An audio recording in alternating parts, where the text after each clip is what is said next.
Good morning all of you. आज मैं revision करने जा रहा हूँ अरविंद घोष जी के लेसन का, कुछ और बातें जोड़ने का।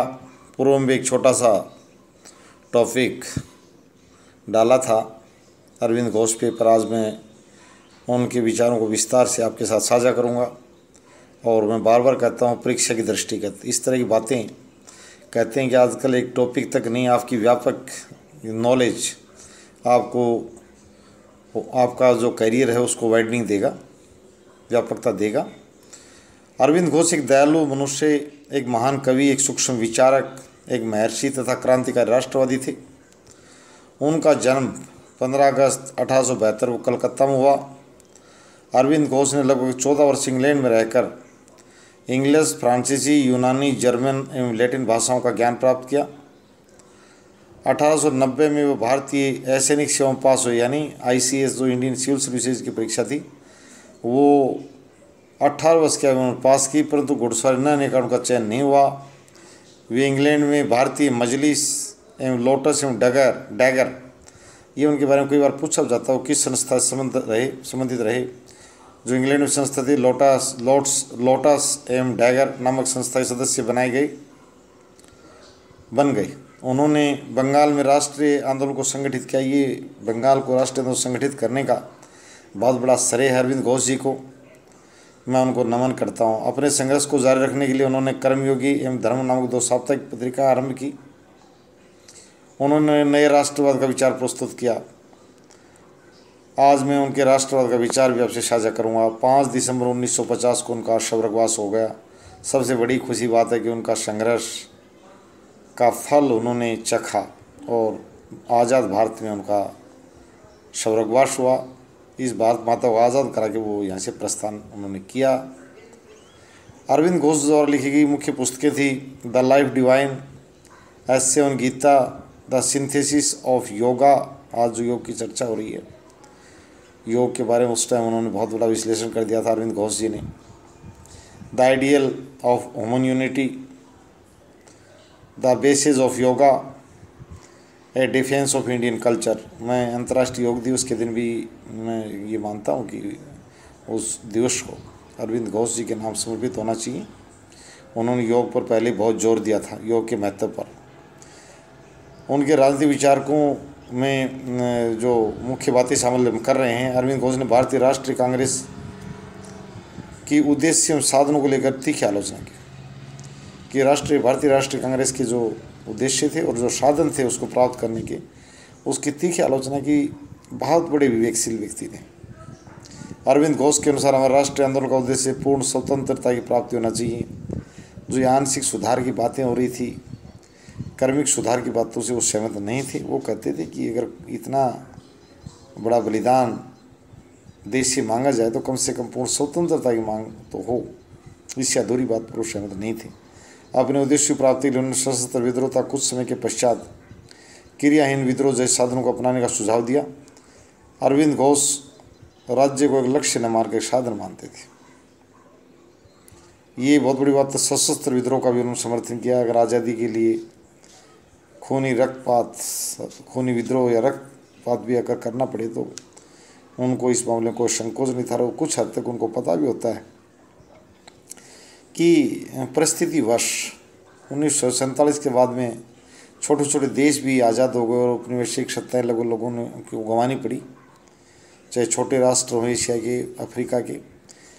ये बात सही थी कि जिसमें बात कर रहे थे 1890 के दौर में या 1900 के दौर में, 20वीं सदी के प्रारंभ में, उस ज़माने में इंग्लिश सत्ता को कमर तोड़ने के लिए भारत की काफ़ी जनसमूह को, बहुत बड़ा जनसमूह था उस समय भी, सशस्त्र मार्ग भी तुरंत आज़ादी का एक साधन हो सकता था। राष्ट्रवाद संबंधी उनके विचार थे। अरविंद घोष राष्ट्रवाद को देवी पुकार मानते थे। राष्ट्रवाद राष्ट्र देवी एकता प्राप्त करने की लगन है। अरविंद घोष जी के अनुसार अरविंद का राष्ट्रवाद भौतिक सीमाओं की 4 दीवारों में सीमित नहीं बल्कि एक विश्व रूपी विचार है। अरविंद घोष का राष्ट्रवाद सच्चे भारतीय बनने की प्रेरणा है। कितनी उनकी अच्छी बातें हैं। आज के जो बच्चे हैं, जो मिडिल विंग में पढ़ रहे हैं, 6ठी कक्षा, उसमें प्राथमिक स्तर के बच्चों को इस मामले से थोड़ी छूट दे रहा हूँ, वो समझ सकते हैं और अभी से उनमें इस तरह के विचार अंदर चले जाने चाहिए, ताकि वो किसी भी स्तर पर राष्ट्र के साथ गद्दारी करेंगे नहीं। अगर राष्ट्रवाद से अरविंद घोष जी के विचार चले गए तो मैं कह रहा हूँ वो किसी भी स्तर पर राष्ट्र को धोखा देंगे नहीं। कई बार मैं देखता हूँ सेना में जासूस पकड़ा गया। इस तरह की जो नीच और तुच्छ नस्लें हैं जो अपने माता पिता को कलंकित करती हैं, उनको बगैर कुछ समय गंवाए बहुत बड़ा दंड दिया जाना चाहिए, और दंड भी सही ए ग्रेड वाला, ताकि दूसरा जासूस इस देश में और पैदा न हो, जो हमारी सेना को खतरे में डालकर और 4 पैसे के लालच में एक गंदी नस्ल।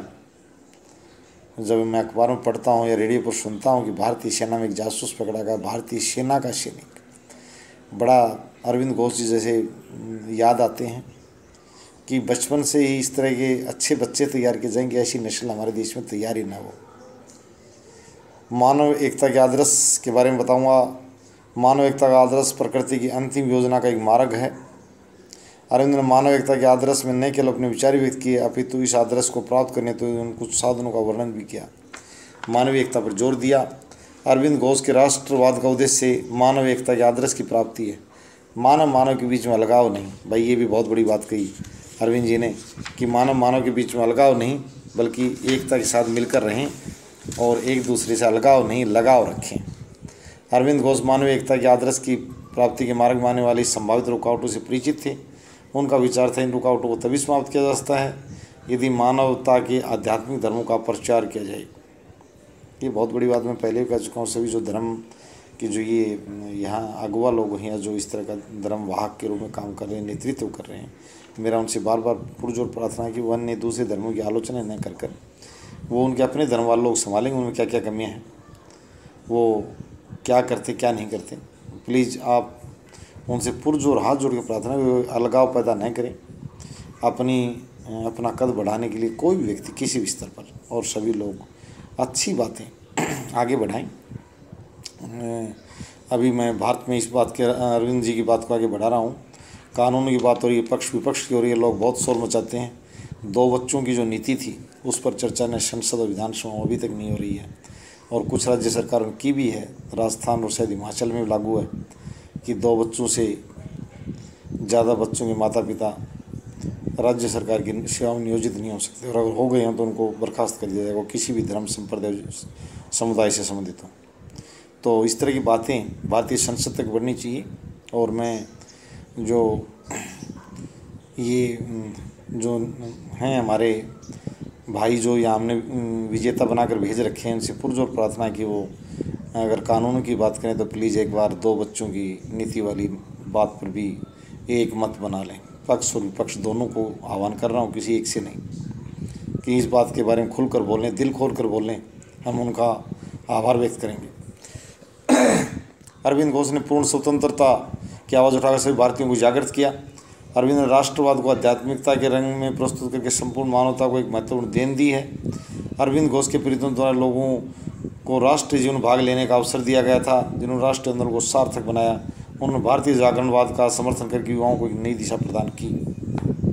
अरविंद घोष के अनुसार कांग्रेस के उद्देश्य दोषपूर्ण थे, कांग्रेस द्वारा अपनाए गए साधन ठीक नहीं थे, और जिस भावना से कांग्रेस नेता अपने स्वयं प्राप्त करना चाहते थे उस भावना से निष्कपटता तथा लगन की कमी है। अरविंद घोष का विचार था कांग्रेस पार्टी साधारण लोगों के प्रति कोई ध्यान नहीं देती, वो एक सीमित लोगों का जमावड़ा भी उनको दिखाई दे रहा था। चलो पुनः उनको नमन करते हुए धन्यवाद।